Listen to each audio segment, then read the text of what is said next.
அக்கா, நான் இன்னைக்கு உங்களுக்கு ஒன்று சொல்ல போகிறேன். அதாவது இந்த மேலே ஒரு வானம் இருக்கா, மேகம். இந்த மேகம் பார்த்தீங்க அப்படின்னா எல்லாத்துக்குமே தெரியும். நான் சொல்ல போகிற கருத்துமே பார்த்தீங்க அப்படின்னா நிறைய பேர்த்துக்கு தெரியும், ஒரு சில பேர்த்துக்கு தெரியாது அப்படின்னே சொல்லலாம்.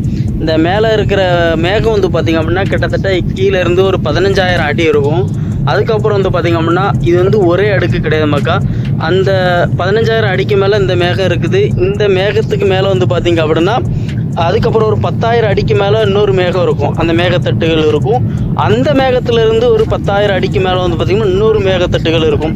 இந்த மாதிரி பார்த்திங்க அப்படின்னா அடுக்கடுக்காக தான் பார்த்திங்க அப்படின்னா கே போட்டு மேகங்கள் நிறைய இருக்குது.